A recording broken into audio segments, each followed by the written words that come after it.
Hello everybody, this is Moses from Wilona's Cave. We are going to continue the series of The Witcher. I am using Advanced Tiny Dungeons. So if many of you might know Tiny Dungeons 2nd Edition, this is the advanced version. It's for sale at Drive-Thru-RPG or wherever else, I'm not too sure.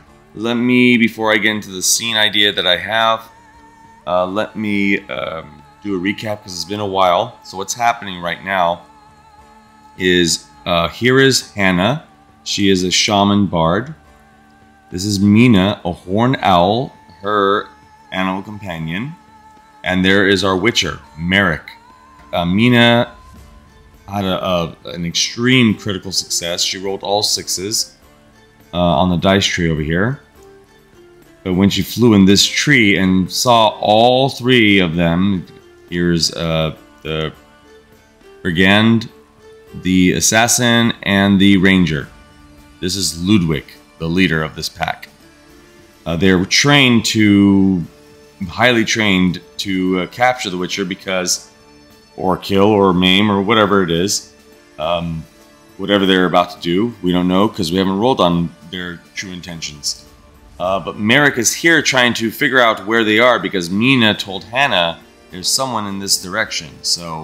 But he failed, I believe. I rewatched the video and I believe he failed the roll of perception, or his Witcher sense failed, and he didn't notice that Ludwig had told his assassin to head over here and do a backstab against Merrick.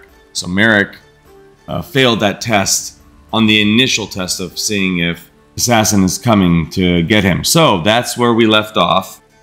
And the new scene, I'm going to put, we went up to Chaos Factor. I'm using Mythic, by the way, Game Master Emulator. We left off with the Chaos Factor of 6, so I rose it up from 5. So the scene setup is that the assassin to sneak up on Merrick, and Hannah on the boat is going to keep watch. So we have to see if the scene is modified through Mythic. Right after you state your scene, you have to roll a d10 to see if it's modified. The second roll is what counts for me. So Chaos Factor of 6 or less. So 6 or less on this roll, the scene has been modified. A 2. So it's modified, and an odd is an altered, even is interrupt. So this is an interrupt. That means I got to go all through a little process. I have to roll on the event focus table, and then the event meaning and subject, but I might not do the event meaning and subject. I might use Ironsworn. I said in the first episode and in session 0, I think as well, that I'm going to use other oracles, not just Mythic, to show more things that you can do in your own solo games. So as of right now, the scene is an interrupt. So I have to roll on the event focus table. So that's a D100. Let me get that out. The second roll is what counts. 68. A PC positive. Oh, that's really good. Usually if I have like 4 characters or 4 members in a party or adventurers, I roll a D6 and figure out which one, or a D4, excuse me, and figure out which one. It's just Merrick and Hannah. So I'm just going to say it's my team is going to be positive. Something's going to happen positive for them. Now, this kind of is interesting because if I say positive, PC positive, and now I got to go to Ironsworn here. And I want to roll on this I believe is still free, or it is always free, the Lodestar Ironsworn. I'm going to use the major plot twist. This is what I was going to plan on using beforehand. Instead of using action and subject, if I had to roll those, I'm going to use the major plot twist. So here it is right here, as you can see. I'm going to roll and see what I get. So it's a D100. Second roll is what counts.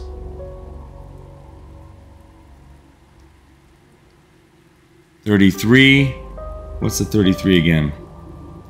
33. 31 to 35. Someone returns unexpectedly. PC positive. Someone returns unexpectedly. an enemy or who knows what. I have an idea who it's going to be. I believe, if I didn't, I think I posted in my community page on YouTube that Hannah, the Bard Shaman, is the, I think I said the grandmother or the great-grandmother of Damara, our Bard from the original team, the Wilona's Cave team, Gorm and Sinethel and Avon. Damara, this is her grandmother or great-grandmother. I forgot which one I said. Okay, so she is linked to that original team. If many of you have been watching my channel, if you haven't noticed yet, all of my stories, all of my playthroughs, all of my conflicts I create, they're all interconnected. It's all one world. There is some, and I wondered when I was going to put this person in play. And I'm going to roll on the fate chart to see if my idea is correct. So let me see if it's correct, because this is going to really change some stuff right now if it is. So I'm going to put it at, let's see, Chaos 6 odds. I'm going to do 50-50, so 65 or less, and it's my idea. Let's drop in a D100. Second roll is what counts. 65 or less is a yes. A 12 is an extreme yes. 13 is extreme yes. That's the barrier of an extreme yes, or the limit. I got a 12, so it's an extreme yes. It is what I am thinking, and it is really what I'm going to be thinking with the playthrough. Somebody's going to show up that we used to know, used to be a big character that was on his way down to the Melza Mountains from the town of Acton. If you've been watching me, you know who it is. Now let's play the narrative. Ludwig is signaling to the assassin to move on in and backstab Merrick, or try to. Hannah is keeping watch, of course. She's just not going to let her companion sit out there and get hurt. And Mina, I'm assuming, is watching as well, but she already knows what's happening or who's there. So the assassin is slowly moving in. Slowly and slowly. Merrick, I'm not going to roll for Merrick yet, and I will roll for the assassin sneak. Usually you roll for initiative, of course, when combat starts. I'm not going to say combat started yet, because this is a sneak attack. Merrick doesn't know that anyone's here. He's trying his best to perceive that they are, using his Witcher sense. So let's roll. I think the sneak attack for her, she has just a normal roll. It's not an advantage. I think she just gets a 2d6. So let's roll 2d6. Roll the... wow, if she got this, that'll be really good. That'll be a critical extreme. Or a critical success for the sneak. Second roll is what counts. Let's see. 5 or a 6 is counts, so she got a 5 right there. So she succeeded. So in tiny dungeons, or advanced tiny dungeons as well, some traits you could roll a 4, but normally it's a 5 and a 6, depending on if it's an easy, normal, or difficult task. This is not a difficult task because she's very trained, and the Witcher does not know she's coming. So a 5 is a success. That means that she's successfully doing the sneak towards the Witcher. But right when she gets close to Merrick and is about to backstab him, right before that happens, something big comes along that's on his way to the Melza Mountains back in his hometown. And all of a sudden, everyone, not just the enemy team, notice that all the birds frantically fly out of the trees. Foxes and other animals jump into the river and swim across the other side and run away. Limbs can be heard breaking in the trees. Trees are falling over, leaves are flying everywhere, and you hear just a huge roar and scream and just the essence of power coming towards them. To be honest, all of them are pretty freaked out right now. Every one of them, including Merrick. And all of a sudden, they see something coming from the trees even closer to them. So Ludwig, no more silence with him, asks his ranger, which has better eyesight than Ludwig, "What the hell is that? Do you see anything?"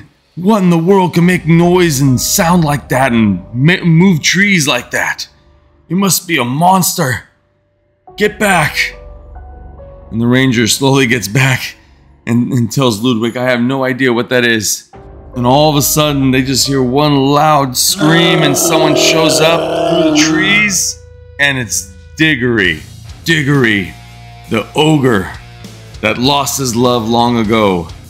Just screaming his head off. Don't really know why, but I'm making him scream. Just screaming his head off. And Ludwig is like, is that an ogre? Ludwig's head backwards. I'm not ready for an ogre. I didn't get paid for this. And the ranger slowly moves back as well. The assassin sees what's going on, moves in closer to see what's happening, sees that it's an ogre, moves back. And Merrick really can't see what's going on. It's too far for him. But he can smell, without rolling any dice for his senses, he could smell an ogre. But Hannah, does Hannah see Diggory? I think Hannah, I'm going to say, knows who Diggory is. Let's roll on the fate chart for that. Because Diggory knows Damara, Diggory knows the whole team. So I'm assuming Hannah, being the grandmother or great-grandmother, I'm not too sure on that yet, being an elder, let's say, of Damara, probably knows Diggory as well. I'm going to put that at 50-50. Chaos rank of 6. D100, that is a 65 or below. And it is a 45, yes. It's not extreme, yes. But it is a yes. So Hannah does know Diggory, but not really close. Maybe they're acquainted. Maybe Hannah knows that he was once friends with the original Wilona's Cave team, Gorm and Damar and them. So she knows that he is a friend. But I gotta remind myself, I rolled an extreme yes for Diggory. The yes would have been that Diggory shows up. The extreme yes is he was watching and listening to episode 1 of all the stuff that happened in the last episode of hopefully you've watched before this episode. So he knows that Ludwig is sending in an assassin to backstab Merrick. He heard everything, especially that he's on the side of these people. Now, I don't know why they didn't smell him, but maybe they're concentrating on the Witcher and Hannah and Mina the Horn Owl. But he heard everything. And he's trying, that's why he, instead of going to the Demelza Mountains, he's stopping because he heard everything and I think he saw Hannah and he doesn't want to see one of his old friends' grandmother or great-grandmother, elder, get hurt or killed. So Diggory yells out, "What are you all doing here? Trying to backstab my friends, no doubt. I see you, assassin. I'm tall enough to see through some of these trees. And don't you keep hiding, little ranger. I see you next to that log." Oh, and you have the bigger circle. So you must be their leader and a red background. How touching. Then now they won't see the blood when I punch your face in. And Ludwig yells at the ogre, "What do you want, ogre? Leave us alone, you filth. You stink to high heaven. Go jump in that river and bathe yourself." What's going on? I'm taking this story a little too far. So they're talking back and forth, back and forth, back and forth. And the ogre, Diggory, now I have no stats for him. So I'm just going to roll, if he does go into combat, I'm just going to roll smashing action, like Hulk. Smashing actions, 3d6, other actions, 2d6. And bad actions that he can't be good at, 1d6. Boy, oh boy, there's so many traits now, especially that I have all the supplements for a tiny D6 system. I wonder, I don't even know if there's intimidation, you know? And I'm assuming that the ogre is very intimidating. I don't know if there's intimidation, and I don't want to look for it right now. So we're going to roll a 3d6 for intimidation because an ogre is very intimidating. So 3d6, 5 or 6 on any of them is a yes. 6 on 2 of them or more is a critical yes, or a critical success. 2 6s, that is a critical. Well, it makes sense. That's a critical success. And if it was 3 6s, like Mina or Owl did on the last episode, that is, in my own rules, an extreme critical success. So he got a critical success. So basically, Diggory just, you know, burst out, gets closer to. Well, I made him move really quick. Gets closer to Ludwig, and Ludwig just powers down. Okay, all right, Ogre, we'll leave. But this is not over. We've got paid a lot of money to get this Witcher, and we're gonna get him, no matter what. Come on, everybody, let's get out of here as fast as possible before this stench rubs off on us. You hear that, Merrick? We're out to get you. We will, one day. And they all go out into the woods, but I can't delete them this way. So imagine they're all going this way, but I gotta delete them this way. The ranger goes, Ludwig went, now the assassin. And there you go, now they're all gone. Now Diggory comes closer to the river and yells out, Hannah, is that you? And Hannah looks over and says, Diggory, I knew that was you. And then she continues, Diggory, you saved us. We didn't even see them. I barely could even tell, even with my keen sense and the Merrick's Witcher senses. We were failing left and right. Thank goodness for our horned owl getting a extreme critical success, or we would have never known there was anybody here. Well, that makes sense. Even though us ogres stink to high heaven, we still have a keen sense of smell, and I could smell a potion on them. That's probably why you couldn't sense them that easily. Don't know what that potion was, but it was a powerful one. And Merrick comes out of the woods. Well, that makes sense, because I was rolling failure after failure. Sorry. That makes sense, because I was rolling fails after fails on the last episode. Didn't make sense. I'm a Witcher. I'm a Witcher. It's alright, it's alright. Everybody makes mistakes, Witcher. There's not many of you left here in the forest realm. And Hannah gets off the boat. Let's say Mina flies over here. I'm not going to roll for Mina's flight, which you're supposed to roll, but whatever. She's just flying to the tree. And says, Diggory, it's been so long. Yes, it has, Hannah. I recently left the town of Acton. That's where I saw Damara last. She's doing good. She looks great. She's still with that crew of hers. Oh, you mean the dumb barbarian? Gorm? Yeah, that's him. Well, it's good to know that she's still around, but I have my reasons for not being with her right now. We're on a dire quest. And then Diggory responds, oh yeah, what's that? Then Merrick steps forward and says, we have a potion that we found that the player forgot where we found, and if he mentioned it in the last episode. But we found it in some type of cavern, not too deep, and there was no hostiles. It was very unusual. Just a potion sitting in the middle of the cavern. And that's where the story is going to stick at. If I said something different before, oh well. Well, even with my trade of alchemist, I still don't know what this potion is. It smells unusual, and its viscosity is unlike anything I've ever seen. The color changes in the sunlight as well.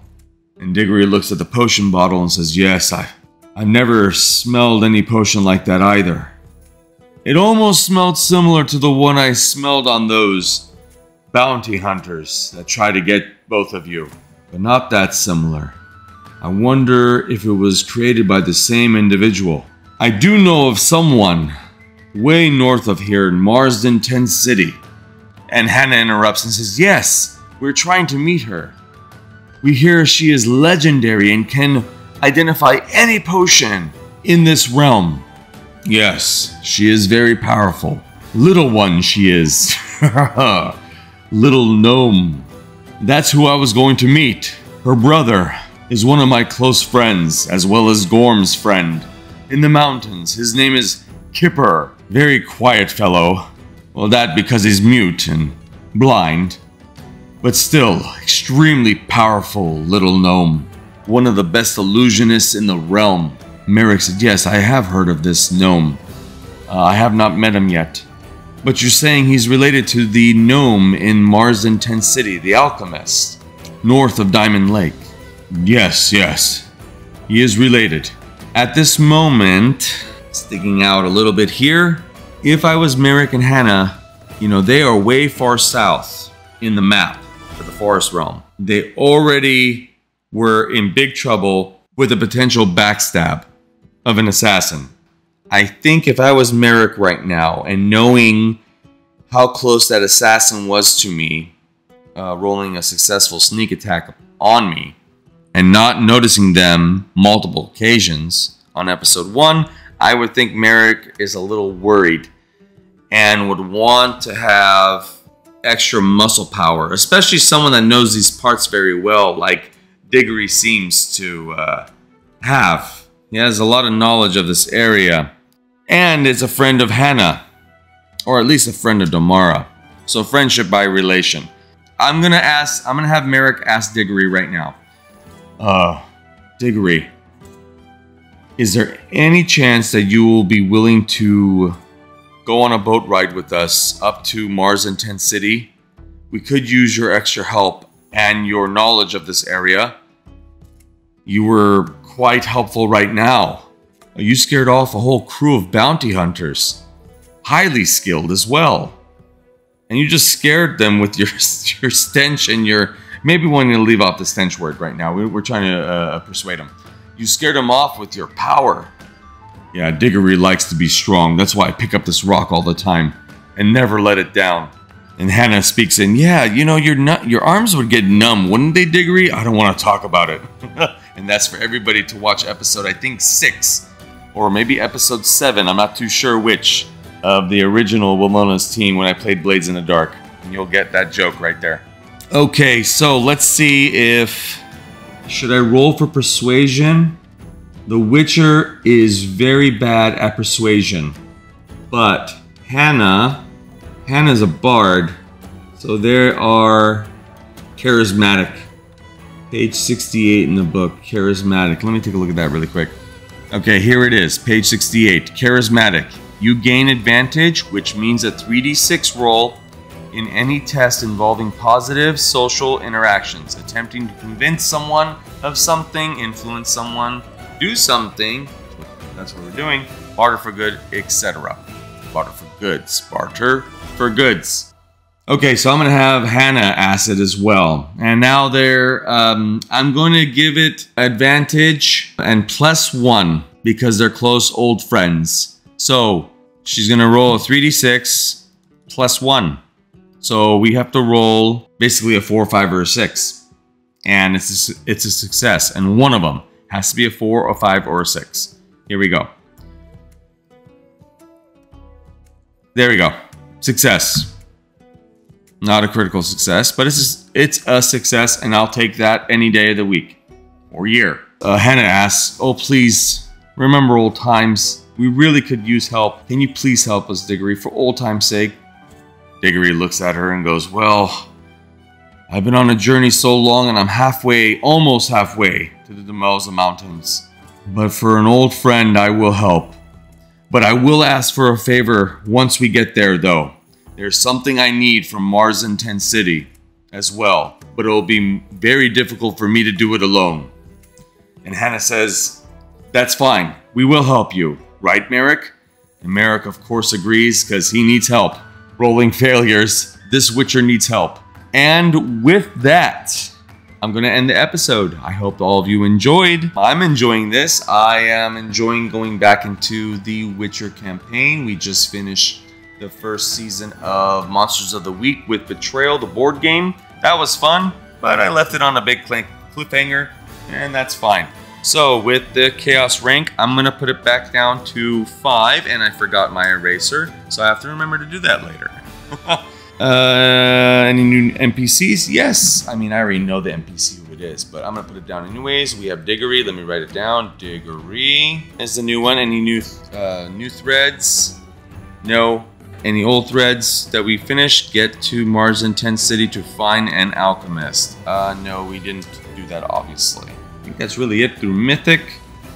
So I hope you all enjoyed this episode, And let me know if you did in the comments.